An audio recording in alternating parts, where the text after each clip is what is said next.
Are you ready to embark on a journey of success? To discover your true potential in the untold stories of careers in life sciences? Welcome to PATHFINDER by the Purdue Institute of Inflammation, Immunology and Infectious Disease. With your host, Tommy Soares, discover the untold stories of industry scientists and unveil the secrets to excelling in your career.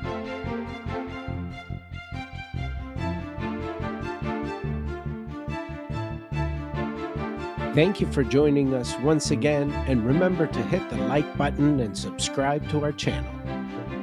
Welcome, everybody. My name is Tommy Soares. I'm the Director of Scientific Strategy and Relations for the Purdue Institute of Inflammation, Immunology and Infectious Disease. And today on Pathfinder, I have the pleasure of welcoming a very special guest. His name is Samuel Orem. He's the Business Development Manager at Beacon Hill Life Sciences, where he fosters strategic partnerships that help his partners achieve their staffing business objectives. The opportunity he's had in scientific recruitment has given him the ability to utilize his background in coaching to help others internally and externally achieve their goals, all as well as given him the ability to express his personal passion for partnering with organizations involved in cancer research, the development of cancer therapies, and early detection of diseases. Beacon Hill Life Sciences, which is Beacon Hill's staffing group's life sciences specialty division, is a national staffing organization operating across industries that provide contract and direct placement staffing, contract to hire, statement of work solutions, executive search, and retained search to companies nationwide in healthcare, diagnostics, pharmaceuticals, and more. Sam specializes in the management and delivery of workforce solutions throughout the Midwest. His team of scientific account executives and staffing consultants strive to help organizations through flexible staffing solutions. Their capabilities allow them to place temporary or permanent employees of nearly any scientific skill set, which include but are not limited to chemists, biologists, microbiologists, lab technicians, medical lab technicians, medical technologists, clinical lab scientists, QA and QC specialists, technicians, research associates, clinical research coordinators, clinical research technicians, scientists, and more specifically, his team supports those skill sets at variety or various clients within the following industries. These would be academic, clinical research, chemical products, environmental, food and beverage, diagnostics, personal care products, pharmaceuticals, and biotechnology. Such a great list and so diverse list of specialties and industries. It's so good to meet you, Samuel, and thank you so much for taking time to speak to us today. I hope we can pick your brain and understand a little bit better as to not only your career path, but also what you're doing now and what kind of skill sets you're looking for in people. So thank you so much for taking time to talk to me. Thanks for having me on here. It's nice to meet you. And I've been watching the Pathfinder videos for about a year now. And I mean, they're awesome to watch, and they always remind me of some of the conversations I can have with candidates on a daily basis. So speaking to you and kind of being on the other end, I'm super excited to kind of, tell you my story and give you some more information about what I've done so far. Awesome. Well, we can start with your story. And I know you don't necessarily have a scientific background, but you have another various background experience that I think would be very interesting to hear about, and how they've helped you to become and to get the position that you are in right now. Sure. So I would say it all goes back to honestly high school and playing baseball. I grew up playing baseball, and I was involved in travel baseball, so we were always traveling. And I ended up getting hurt in high school, and I was always going to rehab and visiting physical therapists, and I always enjoyed going and seeing them and, doing the whole rehabilitation thing. And I ended up going to Hanover College because I knew I wanted to play baseball somewhere. But, they're a liberal arts college located in Madison. But I really didn't know what I wanted to get into until about I want to say, end of sophomore year. Surprisingly, I knew I wanted to get involved maybe in sciences, but in my freshman year of college, I got really into working out because I was always hurt in baseball. So even then, I was always visiting athletic trainers. I was always doing rehab for my arm, and I started training some of my fraternity members and baseball teammates, and I kind of found a passion for personal training and strength and conditioning and community health and wellness and whatnot. So, I started doing that, and I was like, man, I think I can really major in this and try to make a career out of it. And it's very competitive in strength and conditioning and personal training. To get yourself off the ground, it takes years and years and years, and you have to get all of these certifications to make sure you're competitive and build a reputation for yourself. And I thought I really wanted to do that, so that's what I chose. It was health and movement studies. I did that, and then I was also in the business scholars program at Hanover College. So the business scholars program there at Hanover, you can kind of tailor it towards the major that you choose, which is pretty cool. So I was able to do a few internships with a few gyms here in Indianapolis, and I was an assistant strength and conditioning coach at Hanover College for about 6 months, where I was able to train all different types of teams in our school, which is great. So I got, a diverse, I guess, I was susceptible to a diverse environment of people, which was awesome. So anyway, I graduated. I ended up getting a job as a personal trainer and nutrition coach for a place called Genesis Sports Performance, which is located in Indianapolis. And I did that for about 6 months while also being a strength and conditioning coach at Bishop Chatard High School, which is also here in Indianapolis. So between those two part-time positions, I kind of treated it as, a full-time position. So I was working probably 6 a.m. to 7 p.m. between doing personal training and sports performance, and then going to Bishop Chatard High School and training all of their sports teams. So I did that for about 6 months, and I really liked it. I knew for a fact it would take me a really long time to continue to build a career doing that and build a name for myself. And, I still love health and fitness, and I'm still into that. I try to keep up with, all the fitness technology going around, like, the bootstrap and whatnot and all that kind of stuff. So I still really love it. But at the time, I knew I wanted to get into something that was even more science related. And not to get too incredibly deep, I lost my father when I was 9 years old to cancer. So that has always been a passion of mine, to do something involved in cancer research or the detection of cancer, treating cancer, whatever it may be. And I didn't really know how to get myself into that type of thing. So I just started exploring my different career options, and I put my resume up on Career Builder as I was editing my resume. So one day I just got a call from a recruiter that's currently a recruiter at Beacon Hill.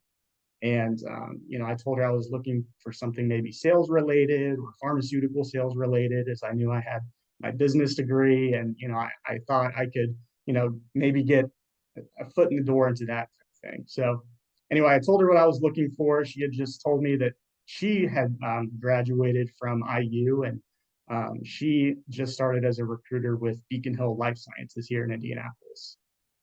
So Beacon Hill Life Sciences here in Indianapolis had just started a team here, and from scratch, from nothing. So I think she was the fourth recruiter they had hired since they started, and they were trying to build this new life sciences staffing division. She told me everything that they did, and I was like, wow, this sounds really cool. It kind of sounds like a mix of, kind of sales, talking to people in life sciences backgrounds, and being able to help them with their career path similar to what I was currently going through. So, I was like, man, I'll give it or at least interview and talk to the person that's building this from the ground up. And, I talked to the division manager at the time the next day, and, talked to him more about what they're trying to build here in Indianapolis for our life sciences division. And one thing led to another, and I started probably 2 weeks later. So was not expecting to kind of move out of strength and conditioning that fast, but I thought that this would be, something really cool for me to give a shot. I knew I had just graduated. I thought, it was a good time for me to try something new. So That's here I am awesome. 4 years later, and that's kind of how I got into it. That's phenomenal. What a great story too. And I'm sure there's a lot in there too that we can unpack and dig a little deeper into, like, my gosh, from sports training and personal training and what it takes to do that and to do it well. And as you said, it was fairly competitive as well, and you needed to dedicate time to it.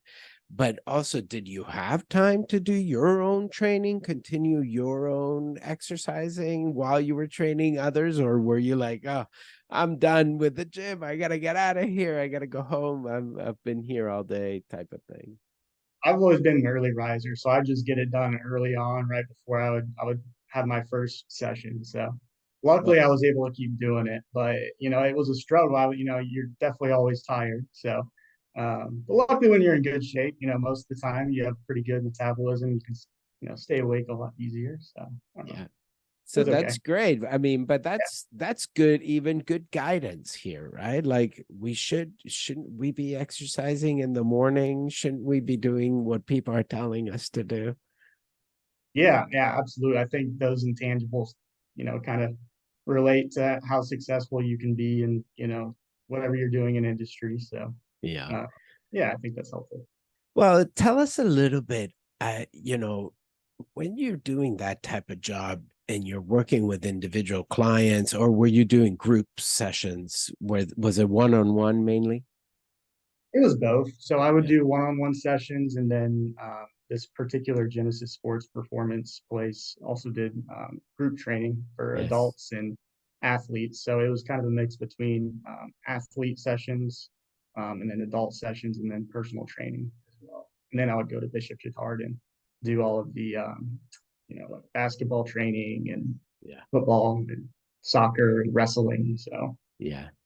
And so, I mean, you had to really deal with a lot of different individuals, right? Do you think that gave you an advantage, or that has given you an advantage now to be able to understand or to listen and give feedback to individuals, whether it was, a workout coach or even nutrition, as you might have said, and like lifestyle and so on, and what that has done to your position now as a recruiter?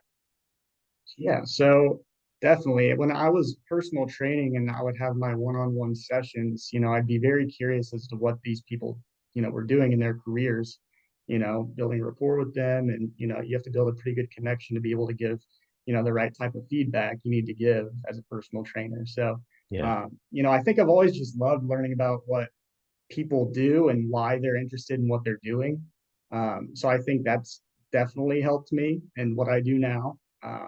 Like what we're doing right now. I'd love to get to know you even more. So, anyway, but yeah, I think that helped me a lot as a personal trainer and a nutrition coach, and working with different types of populations, like you said, athletes, adults, Yeah. doing one-on-one. I think that definitely helped me. Just open the door to having a conversation with almost anybody at any time. So Yeah, I think that's awesome. And I think it's understated that it takes a lot of practice, right? And it takes a lot of, like, with different people, different characters, different wants, different moods. You got to be able to at least open the door to have a conversation with somebody, even if they're having a bad day, and try to understand what they're about and what buttons you can and can't push. I'm sure as a trainer, as a coach, you were hated because you're pushing them to the limits, yeah, hopefully during a session. and you're really getting them to do what they don't necessarily want to do and put them in an uncomfortable position. I'm sure they were thankful after the training, after the session, but it must be difficult to get people to do things that they don't want to do. Yeah, it is. And, luckily when they make it to the gym, they've made the firm commitment, Yeah, to do it. So, I think that helps. So yeah, if they're taking the initiative to, at least get themselves, into the gym, luckily their yeah. mindset is in the right zone, I think. So And so, do you use that now to help coach scientists that you're trying to recruit or that you're trying to place? How does it work, Sam? Do you go out and reach out to people, or are people reaching out to Beacon Hill saying, I'm looking for a job or I'm looking to recruit for this particular position? kind of both ways. So, I mean, we do our own outreach, and our recruiting team will utilize all different types of networking to get in touch with candidates, whether it be getting in touch with universities or utilizing all the sourcing platforms we have. Mhm. We're actively always reaching out to people to create connections with them. So, that's what most of our recruiters do, on a daily basis is, just get in touch with people, learn about their careers, kind of like what we're doing now for me. So, um, yeah, and then I guess the what was the other question around that? So yeah, I mean, how do you deal with some of the people that are you're trying to help place Yeah, into positions? How do you coach them? Because I'm sure sometimes they're put in uncomfortable positions, like how you were training them when they were doing exercise, right?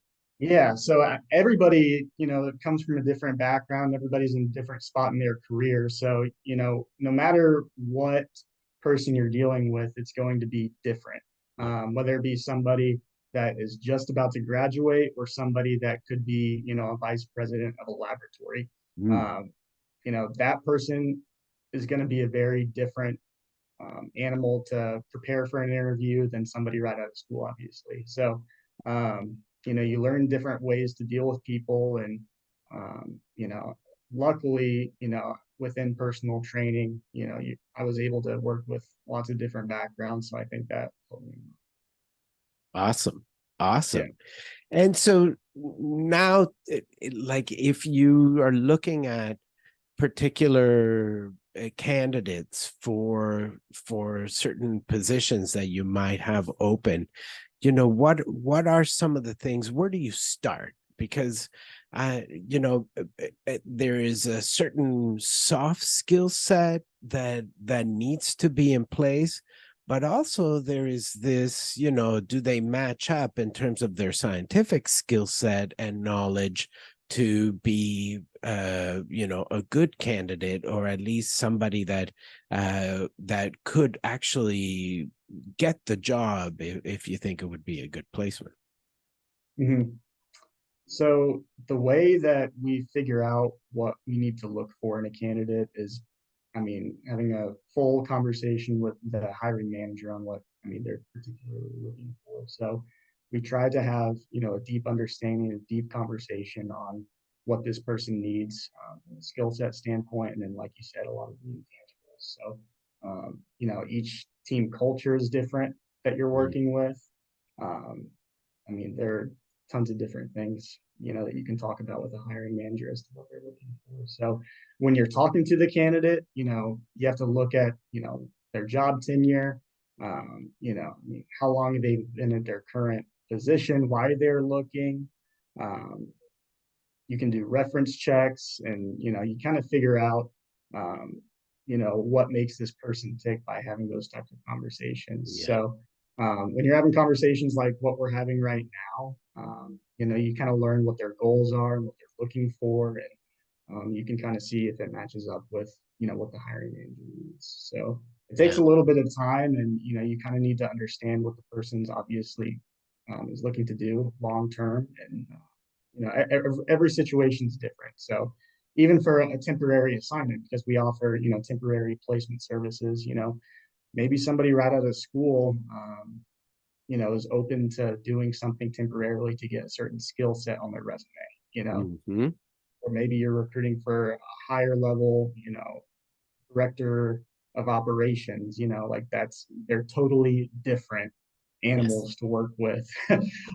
So, yeah, I don't know if that answers your question, but that's kind of the process we take, sometimes on how to, reach out to people and find And out if, yeah, and in terms of the coaching, like if you find that they have a gap or that they could use some skill set, do you explain that to them? Do you say, oh, you may want to take, this Toastmasters course so that yeah, you become a better presenter or communicator type of thing?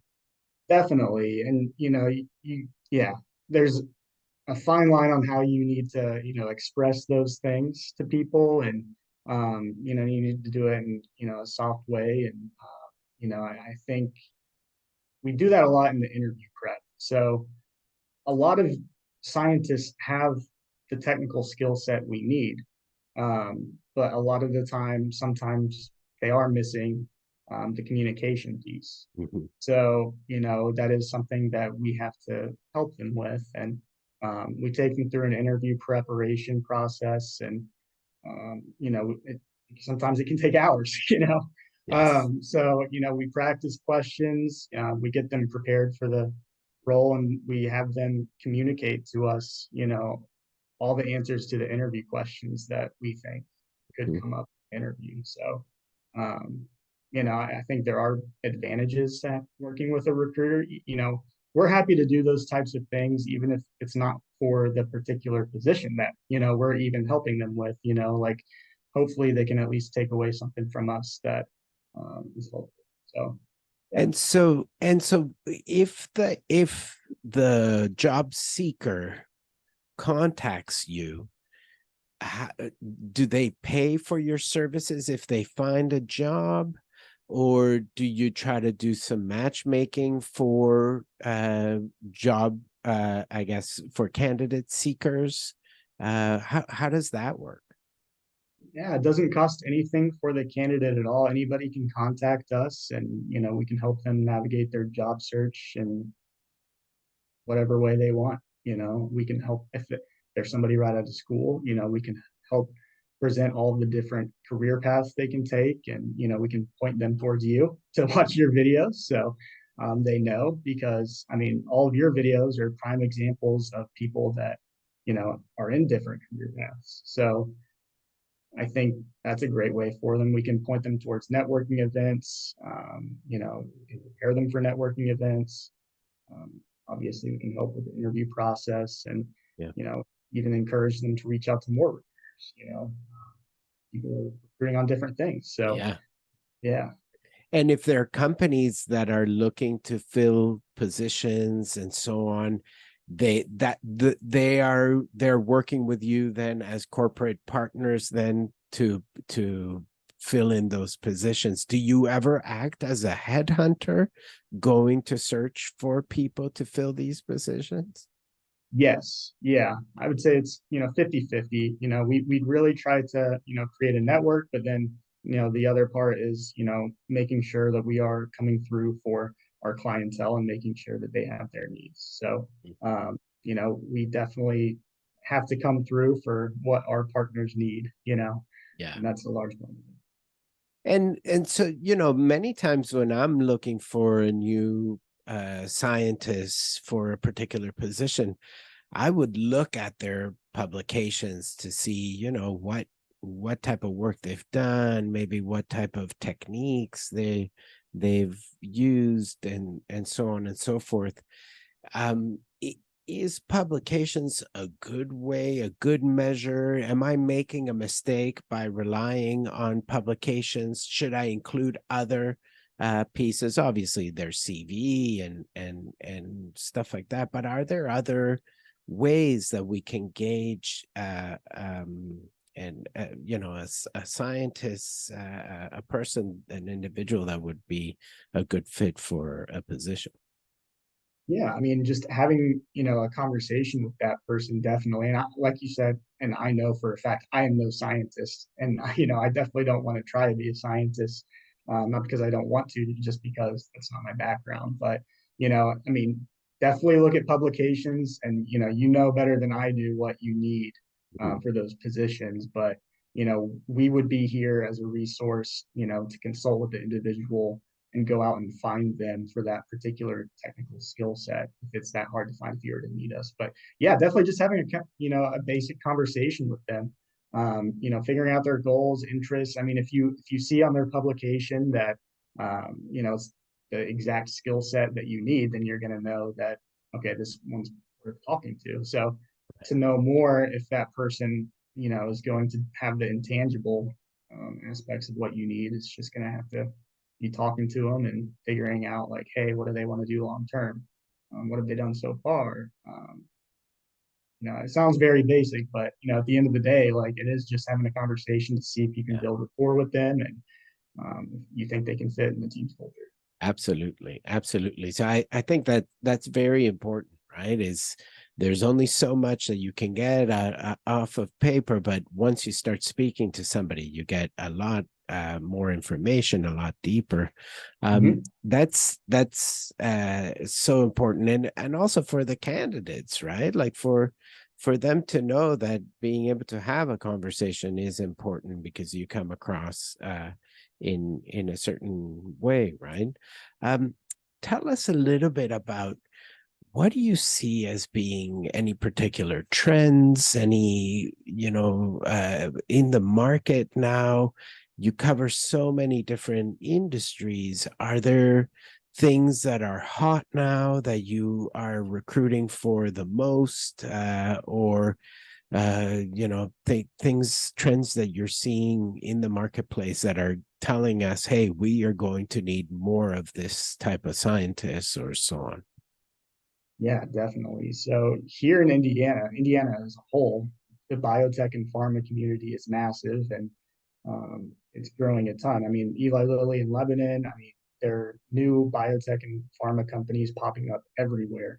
Mm. And you got the Indiana Biosciences Research Institute, IU School of Medicine, you got Notre Dame in South Bend, you got Cook Medical, Simtra. I mean, you've got all of the medical device companies. So there's a lot going on, even down in Jeffersonville, Indiana, River Ridge.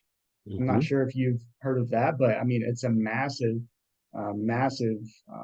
space for companies to plant their roots. And, there are lots of life sciences companies popping up down there as well. But biotech and pharma here in Indianapolis, diagnostics down in Louisville. Mm. I mean, luckily, Ivy Tech and IU and Purdue are, doing a great job. It seems like so far over the past year or so of building or starting to come up with plans to build a talent pipeline over the Mhm. next few years. And, I'm really eager to see kind of what that looks like and all the programs that are going to, take place to Yeah. build it, because it's great right now. And the reason I think a lot of these biotech and pharma companies are coming here is because of the talent pipeline we already have. But with the new Eli Lilly facility in Lebanon and all of the companies coming our way, it's going to take quite the workforce to supply it. So I think that's why I wouldn't call it a scramble by any means, but it seems like we're really trying to make a push soon to put these programs in place, even with like 16 Tech and the IBRI, like I said, and Yeah. all of these educational programs to make sure we have the workforce we need. So I think it seems like everybody's on the right track. I'm no scientist. I'm still new to my career, and I'm trying to learn more about it. But there's a lot going on here, and it's exciting. So Absolutely. It is glad very to be part of the exciting. cog. Yeah. Yeah, and it's such a great place for growth. It's such a, it's a great state too to be able to grow in that direction. We're not the East Coast, we're not the West Coast. We're quiet Indiana here. We need to be a little bit louder. Hopefully we're doing that with this Pathfinder program. And I thank you so much for your comments also, indicating that you're a watcher, and also promoting what we're trying to do here, which is highlighting all these different careers and highlighting the ways that people succeed in these careers, right? I'm very excited also about the Lebanon piece with Eli Lilly, and it seems like also on the manufacturing of a small molecule and biologics, all of this is starting to also brew up quite a bit of excitement and activity in that corridor, and it's great growth. I think people also forget that, when there is such growth like that, there are other jobs and services that need to come in place to support those communities as well. And so there is a huge opportunity for many, many different career types. And it's not just bench scientists, right? It's all kinds. Tell us a little bit about, what are you seeing for these supporting roles that could be interesting for people that are interested in sciences, maybe kind of like you, Sam, but don't necessarily have to be embroiled in the sciences and laboratory and all that piece. Sure. So as you know, I mean, there are many pieces, like you said, that have to go into these companies, and one of them being in manufacturing and engineering and maintenance, and some of these are non-degree. And Ivy Tech does an amazing job of Yeah. preparing people for the workforce, and it seems like even 16 Tech and Ivy Tech are going to be making a push to not even, I wouldn't say not require a degree, but make sure people have opportunities to get into these types of companies if that's what they want to do. So, I'm eager to see what that looks like. I mean, you want to be able to hire experienced professionals for this, but we're going to need more people for these companies. So I'm eager to see what the programs look like Mhm. to prepare people for these. But I mean, looking at Ivy Tech, looking at associates programs, there are a lot of certifications you can get to prepare you to get your foot in the door. There are also entry level positions. There's some entry level manufacturing and quality positions that you can get a foot in the door with. So some of it is just talking to the right people too. Putting yourself in that environment. That's kind of what I've been trying to do this past year. As I've started to network with people and learn more about the industry. So just putting yourself in the environment and learning more and reaching out to new people. I think That that's a good. that's also great guidance. And if there would be places to meet people, where would you recommend individuals go do that? Yeah, I mean, universities, they typically have free events that you can go to and meet people. Mhm. You can utilize LinkedIn as a networking place. So that's a great way just to reach out to managers and people that are, it could be even a student, I mean, there's so many different avenues you can take and people to talk to Yeah, just familiarize yourself. And, right. I'm lucky to have been able to, as a recruiter over the past 4 years, just talk to people with various backgrounds and learn about Yes. all of these different career paths you can take. So Yeah, it is just, reaching out to people and learning about what you want to learn about, yeah. and just starting the conversation. So, yeah, I mean, places here in Indy definitely, IU does a great job of hosting events like that. IBRI does a great job of hosting events like that. 16 Tech, you could probably walk into 16 Tech and you could probably talk to somebody that could introduce you to other people. So, just starting the conversation is probably the best way to do it. Yeah, absolutely. And I would also add on like conferences Yeah. and all kinds of meetings where, things that might interest you, topics, and like people will congregate at those areas too. I think it's great to be able to put yourself out there so that you get to meet people and people get to meet you as well, and they'll think of you if there are opportunities. Sam, are there particular positions right now that you would want to highlight that you're like, oh, okay, well, we're looking for, this or that, or even if it's not just to highlight any particular positions, where do we go if we want to look at the positions that Beacon Hill is trying to recruit for? Mm-hmm. So if people are interested in just, having our help, they can reach out to me directly on LinkedIn. I can even share my contact information with you. Mm-hmm. Um, our website has all of our contact information for our team. So you can look at our website. I believe it's just beaconhillstaffing.com/life sciences, I want to say. Um, and then, it's probably just the best way to get into contact with us. Somebody will reach out, a recruiter will reach out to you and just start an initial conversation, just to kind of see what your situation is, what you're looking for, and kind of go from there. Okay, so there's no Oh, I'm sorry, inventory list.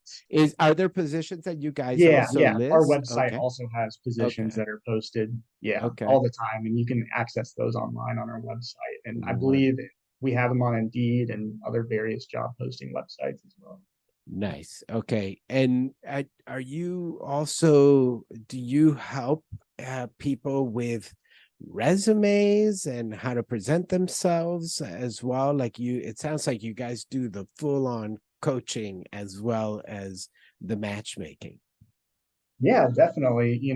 We help tailor their resume and, whatever it may be. I mean, we've even gone to IU to do some resume workshops, which is great. Oh, Yeah. So, yeah, we want to make sure that whoever we're working with, is putting their best foot forward, because we always say you only have one shot, like you want to make sure, if you are going to apply for a position, you've got one shot to do it. So, yeah, that's a big part of what we do. that's great. Um, anything that you want me to ask you that I haven't asked you during this interview? Is there anything that we didn't touch on that you want to touch on? No, I'm trying to think here of anything else. Can't think of anything else, to be honest with you. I think we did a pretty good job about covering a lot, and Yeah. even just the different industries, the different opportunities, and also the different areas in the state of Indiana that are up and coming and moving.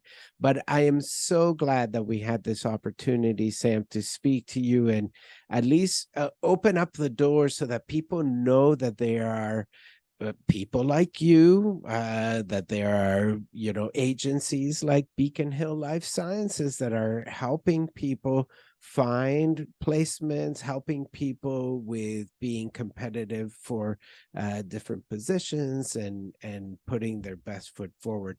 Samuel Orem, thank you so much, Business Development Manager from Beacon Hill Life Sciences. I really appreciate this conversation, and I thank you for taking time to talk to me today. Appreciate everything. It was nice talking. All the best. Have a great day. You as Bye-bye. well.